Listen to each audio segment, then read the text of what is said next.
सांख्यिकी में अब तक हमने पढ़ा कि सांख्यिकी आंकड़ों के अध्ययन को कहते हैं और जो आंकड़े होते हैं किसी भी सूचनाओं के संख्यात्मक रूप को कहते हैं। तो आंकड़ों को विश्लेषण करने के लिए, आंकड़ों को समझने के लिए हमें आंकड़ों को सबसे पहले संकलित करना जरूरी है, मतलब आंकड़ों को जुटाना है, आंकड़ों को एकत्रित करना है, आंकड़ों का कलेक्शन करना है। आंकड़े यानी कि समंक यानी कि डेटा, क्योंकि अगर आपको जानकारी चाहिए तो सबसे पहले जानकारियों को एकत्रित करना पड़ेगा।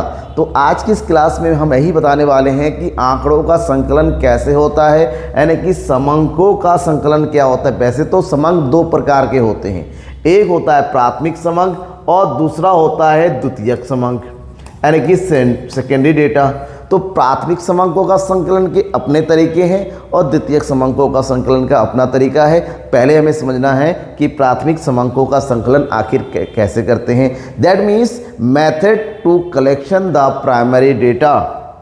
तो प्राथमिक समंक क्या होते हैं? प्राथमिक समंक वो समंक होते हैं जो सबसे पहली बार यानी कि प्रथम बार सांख्यिकी मतलब जो है आंकड़ों के संकलनकर्ता के द्वारा संकलित किए जाते हैं। मतलब अपने मूल बिंदु के द्वारा ये सबसे पहली बार कलेक्ट किए जाते हैं और ये पूरी तरह से शुद्ध होते हैं और पूरी तरह से रिलायबल होते हैं, क्योंकि जो अनुसंधान करता होता है, एकत्रित करने वाला होता है, सबसे पहले अपने उद्देश्यों के लिए मूल से जाके उस समंकों का कलेक्शन करता है। इसलिए इसको प्राथमिक डेटा के नाम से जानते हैं। ये खुद के द्वारा खुद के उपयोग के लिए कलेक्ट किया जाता है। तो जब आप समंकों के संकलन की रीतियों की बात करते हैं, बहुत सारी रीतियां हैं, बहुत सारी विधियां हैं, बहुत सारे तरीके हैं जिसके माध्यम से हम समंकों को एकत्रित करते हैं।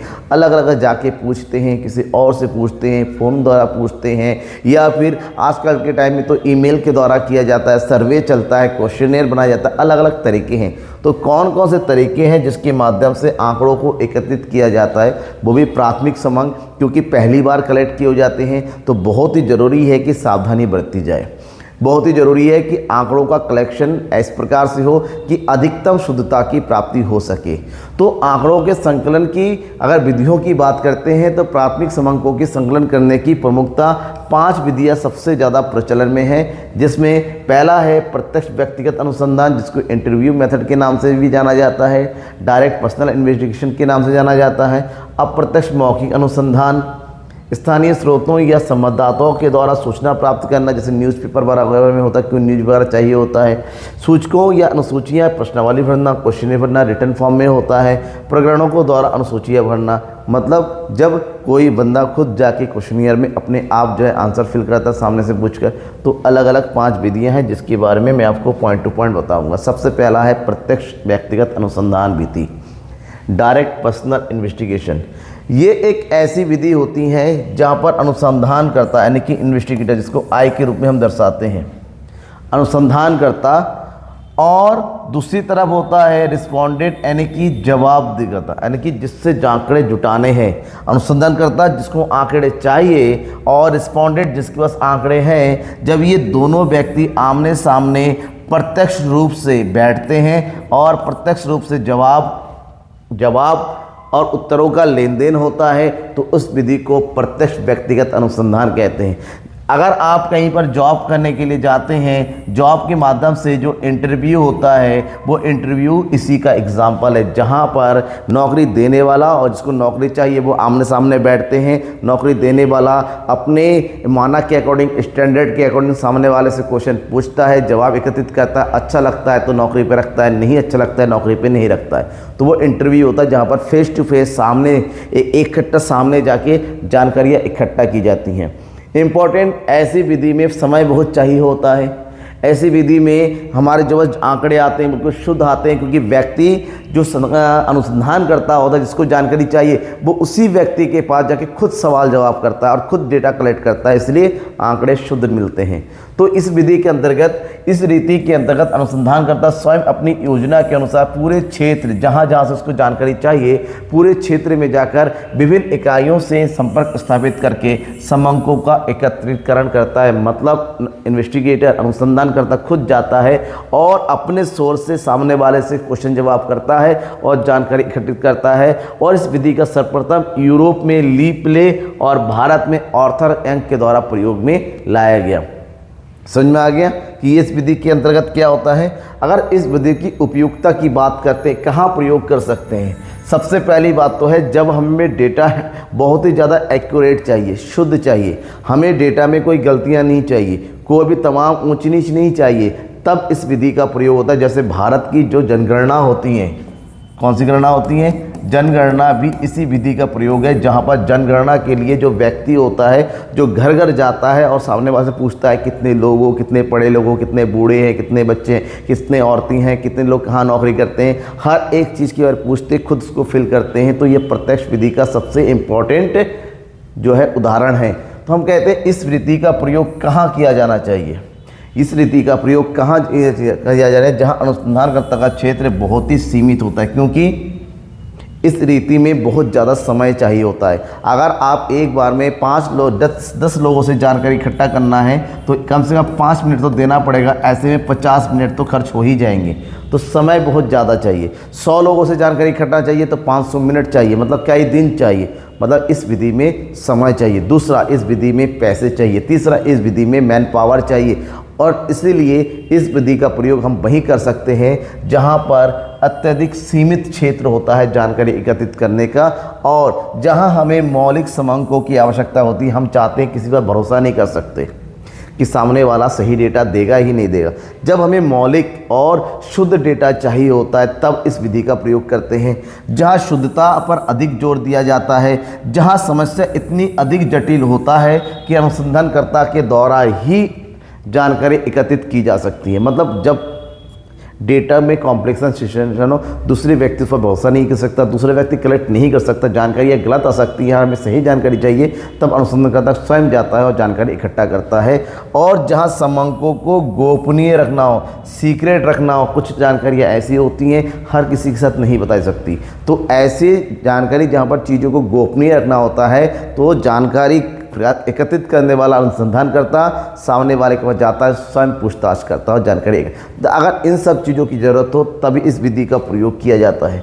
इस विधि के प्रयोग करने से जो फ़ायदे मिलते हैं कि गुण जो होता है वो इम्पोर्टेंट है, क्योंकि विधि के गुण तो है, क्योंकि सबसे पहला गुण तो है कि यहाँ पर डेटा हमें शुद्ध प्राप्त होता है, शुद्ध डेटा प्राप्त होता है, क्योंकि जानकारी स्वयं अनुसंधानकर्ता के द्वारा एकत्रित किया जाता है, स्वयं अपने प्रश्नों के माध्यम से जवाब प्राप्त किए जाते हैं। यहाँ पर जो प्राप्त आंकड़े होते हैं बहुत ज़्यादा विश्वसनीय होते हैं, समांक मौलिक होते हैं, क्योंकि पहली बार प्रथम बार डायरेक्टली कलेक्ट किए जा रहे हैं। यह प्रणाली लोचदार होती है कि समय के अनुसार, सामने वाले व्यक्तियों के अनुसार प्रश्नों को बदला जा सकता है, तरीका बदला जा सकता है, लहजा बदला जा सकता है, टोन बदला जा सकता है, मतलब अपने अनुसार सिचुएशन को देखते हुए यहाँ पर अनुसंधानकर्ता अपने एकत्रित करने वाले तरीके को बदल सकता है। संकलित समांकों में एकरूपता और सजातीयता पाई जाती है, क्योंकि अनुसंधानकर्ता खुद करता है, तो ऐसे में सारे समांक उसको जैसा अपने हिसाब से चाहिए वो कलेक्ट करने लगता है। अन्य सहायक साथ केवल यहाँ पर अपनी जानकारी नहीं, साथ ही साथ कुछ बहुत सारी ऐसी जानकारी भी मिल जाती हैं जो कि प्राथमिक तो नहीं है लेकिन चाहिए होता है, बाद में यूज़ कर सकते हैं, तो एक के साथ कई सारी जानकारी भी प्राप्त होती हैं। और दूसरा, अनुसंधानकर्ता को समांकों की जांच करने का अवसर भी मिल जाता है, क्योंकि वो सामने बैठा होता है, वो चेक कर सकता है कि ये सही है भी है या गलत है। तो इस रीति के प्रमुख गुण हैं। गुण तमाम होने के बावजूद भी इस रीति की कुछ खामियां हैं जिसको बोलते हैं दोष, डिमेरिट्स।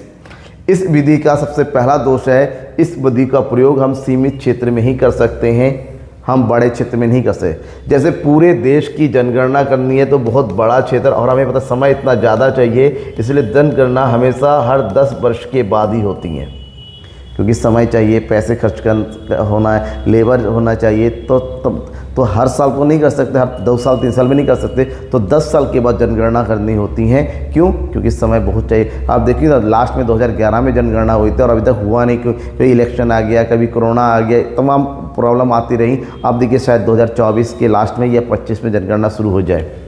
इसमें पक्षपात की संभावना अधिक होती है, क्योंकि अनुसंधानकर्ता सामने वाले जवाबों को अपने उद्देश्य के अनुसार तोड़ मरोड़ सकता है, तो पक्षपात की संभावना बनी रहती है।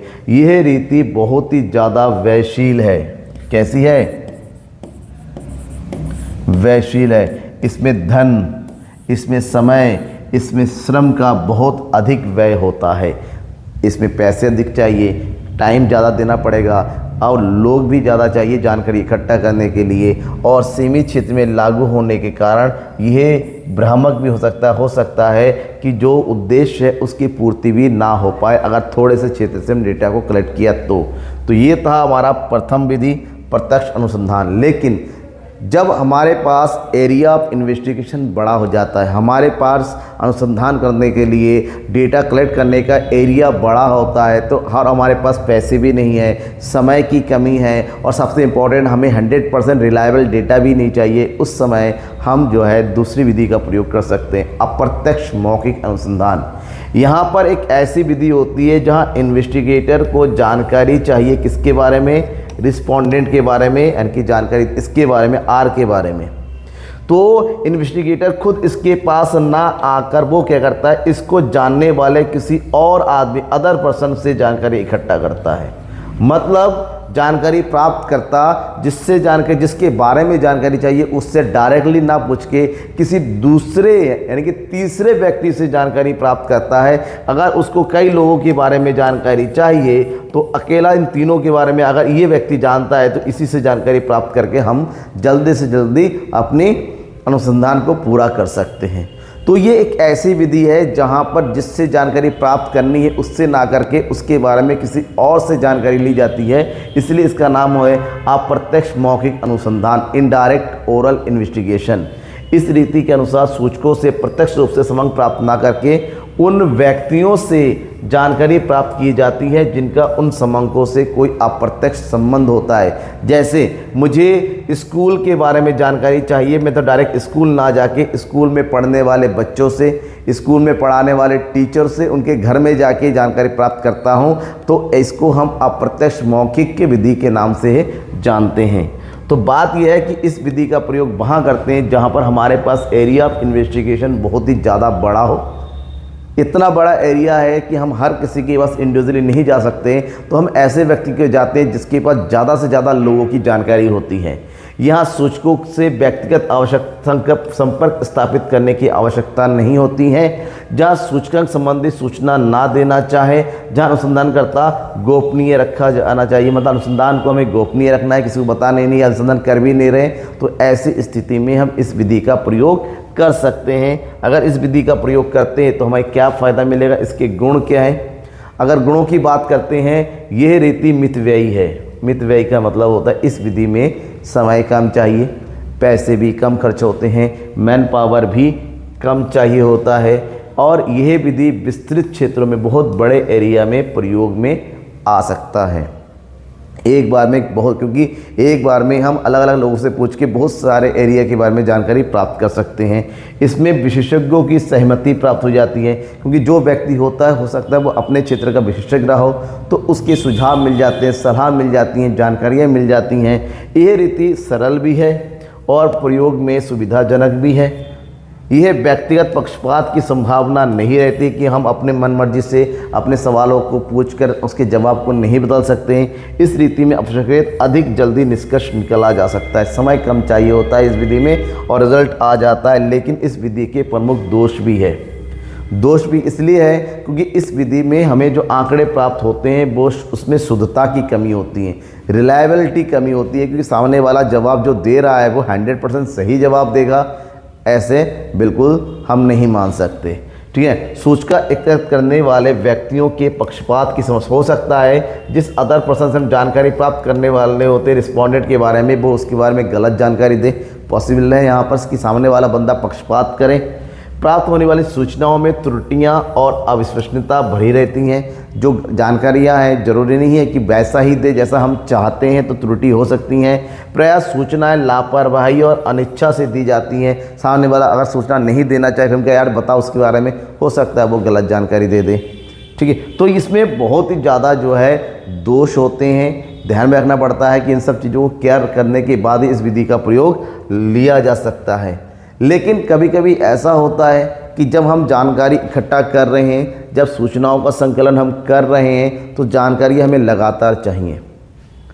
ऊपर की दोनों मेथड में हमें एक बार जानकारी चाहिए, हम गए पूछा और जानकारी लिख लिया, लेकिन ऐसा कभी कभी ऐसा होता है लगातार सूचनाओं की आवश्यकता होती है। जैसे न्यूज़ चैनल वालों को लगातार न्यूज़ चाहिए होता है, तो वो क्या करता है, हर एक एरिया में अपना एक बंदा, अपना एक संवाददाता, जिसको बोलते हैं रिपोर्टर, नियुक्त कर देता है कि तुम्हारा काम है इस एरिया में रहना, और इस एरिया में रहते हुए इम्पोर्ट लोकल आदमी होता है जो उस एरिया को जानता हो, रास्तों को जानता हो, घरों को जानता हो, गाँव को जानता हो, लोगों को जानता हो, वो उस एरिया में रहता है और अपने जो नेटवर्क बिछाता है और सबसे जानकारी सूचना एकत्रित करता है और फिर वो इन्वेस्टिगेटर को दे देता है। तो इस विधि के अंतर्गत बोलते हैं स्थानीय स्रोतों या संवाददाताओं द्वारा सूचना प्राप्त करना, कि जिस एरिया से जानकारी चाहिए उस एरिया में एक लोकल बंदे को हम अपॉइंट करते हैं और उसके बाद उससे लगातार जानकारी एकत्रित करते रहते हैं। इस रीति के अनुसार अनुसंधानकर्ता से संबंधित सामग्री एकत्र करने के लिए स्थानीय व्यक्ति, वो स्थानीय व्यक्ति कोई भी हो सकता है, आप उसको मंथली सैलरी में रख सकते हैं या फिर थोड़ा बहुत टिप दे के रख सकते हैं, या आप उसका कोई काम करके करा सकते हैं, अपने दोस्त से जानकारी कर सकते हैं, लेकिन वो उस एरिया का लोकल बंदा हो सकता है और जो अपने ढंग से सूचना एकत्रित करता है और बाद में अनुसंधानकर्ता को दे देता है। जैसे न्यूज़पेपर वाले करते हैं, पत्रिका वाले करते हैं, बाजार भाव वो देने के संबंध इसकी कई सारी रीतियाँ वगैरह अपनाई जाती हैं। जो लोकल एरिया में रहता है अपनी जानकारी देता रहता है। ये तब उपयोग होता है जहाँ पर उच्च स्तर की शुद्धता की आवश्यकता नहीं होती है और एक साथ बहुत बड़े एरिया की जानकारी चाहिए और केवल अनुमानों के आधार पर हम अपनी जो रिज़ल्ट निकाल लेते हैं, तो वहाँ पर ये उपयुक्त है। अब बात यह है कि इस रीति के गुण है। सबसे पहला गुण होता है कि ये कम समय में अधिक विस्तृत क्षेत्रों में फैल जाता है, क्योंकि हर एक क्षेत्र में हम अपने संवाददाता लगा देते हैं, लोकल आदमी को, वो कम समय में अपने एरिया की जानकारी इकट्ठा करके प्रोवाइड कर देता है और बहुत बड़ा एरिया से जानकारी हमें प्राप्त हो जाती है। ये फैले हुए विकेंद्रित क्षेत्र के लिए बहुत अधिक, मतलब जहाँ पर एरिया बहुत दूर दूर तक फैला हुआ है और हर एक एरिया तक हम पहुँच नहीं सकते, तो उस एरिया के लोकल बंदे से जानकारी प्राप्त कीजिए। लोकल बंदे को अपने एरिया की जानकारी अधिक होती है। ये विधि मितव्ययी होती हैं क्योंकि इसमें धन, समय और श्रम की बचत होती चाहिए होता है, ऐसा नहीं है बिल्कुल मितव्ययी है, लेकिन नहीं, इस विधि में सामने वाले को पैसे देने पड़ते हैं, लेकिन प्राथमिक विधि से, पहली विधि से कम जो खर्चीला है, ये सरल भी है और सस्ती भी होती, अधिक उपयुक्त भी होती है। लेकिन इस विधि के कुछ दोष है, जैसे यहाँ पर जो संवाददाता होता है वो जानकारी पक्षपातपूर्ण तरीके से दे सकता है। लगता है कि जानकारी देनी चाहिए वो देगा, नहीं लगता है कि तोड़ मरोड़ को पेश करेगा। हो सकता है अपने दोस्तों के बारे में गलत जानकारी कम दे, दुश्मनों के बारे में गलत जानकारी ज़्यादा दे दे, तो यहाँ पर ये प्रॉब्लम आती है पक्षपात की।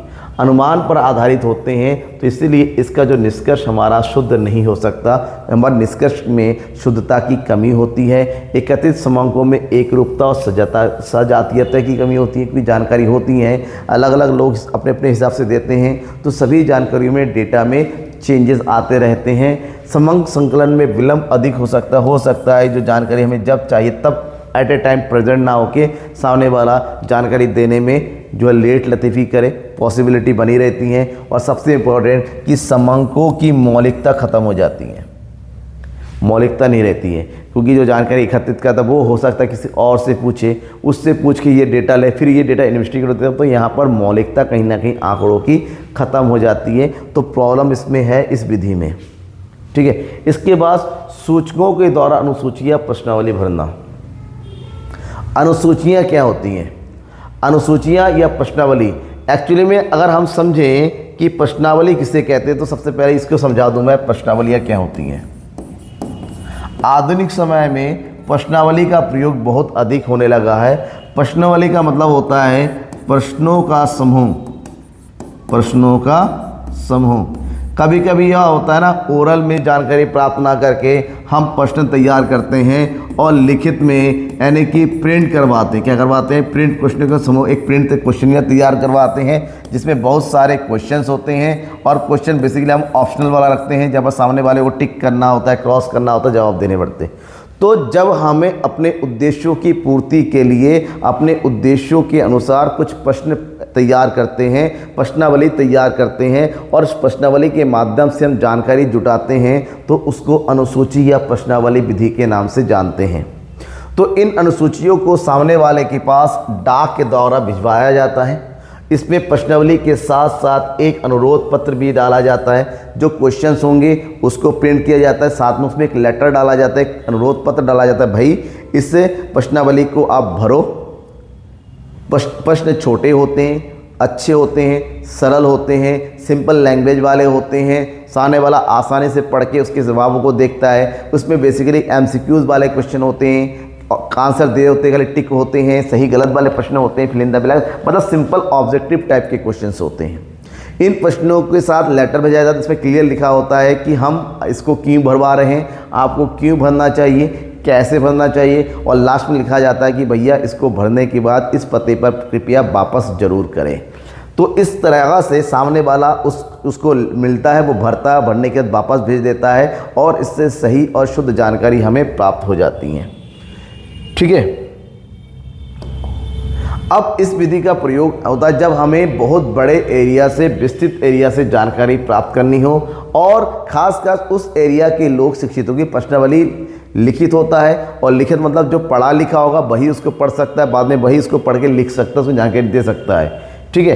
इस रीति के गुण ये है कि एक साथ बहुत बड़े एरिया से हम जानकारी को जुटा सकते हैं, मतलब हज़ारों प्रश्नावली छाप दिया, डाक द्वारा भेज दिया, उन्होंने भर के वापस कर दिया, जानकारी मिल जाती है और ये शुद्ध भी होती है। मितव्ययी होता है क्योंकि हमें केवल प्रश्नावली छापने का खर्चा होता है, भेजने का खर्चा होता है, इसके बाद लोग नहीं भेजने पड़ते, ऑटोमेटिक आ जाता है। इसमें धन, समय, परिश्रम की बचत होती है, कम खर्चा होता है। यहाँ पर अशुद्धियों की कमी हो जाती है क्योंकि रिटर्न फॉर्म में जानकारी मिलती है, तो सामने वाले को जो अच्छा लगता है वो लिख के भेज देता है, तो हमें किसी तीसरे व्यक्ति के द्वारा परिवर्तन करने की, जो गलत सूचना भेजने की जो है संभावना कम रह जाती है। यहाँ पर निष्पक्ष भी होता है और मौलिक होती है क्योंकि जानकारी देने वाला खुद जानकारी भर के हमें उसको रिटर्न करता है। लेकिन इसके बावजूद भी इसकी कुछ दोष है।